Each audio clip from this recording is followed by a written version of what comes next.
Mesdames, Messieurs, bonjour et bienvenue sur notre chaîne YouTube. Ici nous vous donnons la clé, alors si vous êtes nouveau, abonnez-vous et cliquez sur la cloche de notification pour ne plus rien manquer. Cela fait, on peut commencer. Burkina, le gouvernement dénonce des propos discourtois et inamicaux de l'ambassadeur français Luc Alalt.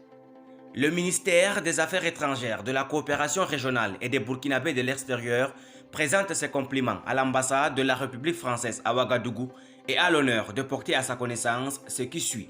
C'est avec un grand étonnement que le gouvernement de la transition burkinabé a pris connaissance des propos tenus le 5 juillet 2022 devant des représentants du Sénat français par l'ambassadeur Luc Alalt, ambassadeur de France au Burkina Faso, au cours de l'audition du groupe d'amitié France-Afrique de l'Ouest sur la crise politico-sécuritaire. Parlant du Burkina Faso, l'ambassadeur affirme que l'absence des résultats provoque des frustrations de plus en plus fortes dans le pays et que ce conflit endogène est en réalité une guerre civile. Une partie de la population se rebelle contre l'État et cherche à le renverser. De tels propos assez subjectifs de la part du chef de la diplomatie française au Burkina Faso suscitent des interrogations bien légitimes, surtout au moment même où les forces de défense burkinabées commencent à engranger des résultats sur le terrain de la lutte contre le terrorisme. Le gouvernement de la transition estime que si le devoir d'information des autorités françaises dévolu à leurs représentants doit traduire la réalité du terrain, celui-ci devrait aller au-delà des simples jugements de valeur et prendre en compte toutes les nuances permettant une claire appréciation de la situation sécuritaire et de sa complexité. À cet égard, il paraît utile de signaler que les forces de défense burkinabées remportent des victoires sur l'ennemi, ce qui n'était pas le cas dans un passé récent. Toute chose qui suscite à la fois l'espoir au sein de la population et met en déroute les ordres terroristes obligés aujourd'hui à s'attaquer aux populations civiles, à piller leurs biens et à détruire les infrastructures routières. La lecture erronée de l'ambassadeur de France au Burkina Faso, qui fait cas, entre autres, de conflits endogènes et de guerres civiles, montre les insuffisances de son analyse, bien étrange si celle-ci ne vise pas de sombres désirs.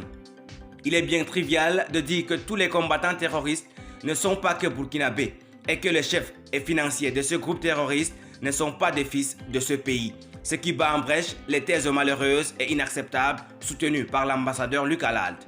Il est tout aussi troublant que les propos assez graves du chef de la diplomatie française au Burkina Faso, qui sont de nature à saper la cohésion sociale, soient peaufinés au moment même où les efforts du gouvernement de la transition et de l'ensemble du peuple burkinabé convergent vers l'unité pour réconcilier les fils et les filles du pays.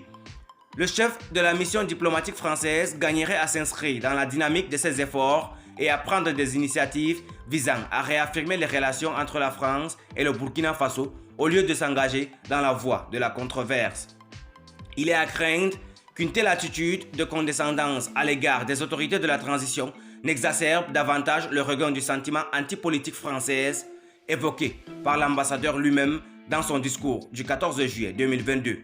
Aussi, le gouvernement de la transition burkinabé, tout en rejetant les propos de l'ambassadeur Luc Alalt, qui sont à la fois discourtois et inamicaux, voudrait protester vigoureusement contre ces affirmations proférées sans aucune réserve aux antipodes des principes élémentaires de la diplomatie. Merci pour votre aimable attention. Si vous êtes nouveau, n'oubliez pas de cliquer sur la cloche de notification et de vous abonner à la chaîne. Merci et à très bientôt pour une nouvelle vidéo.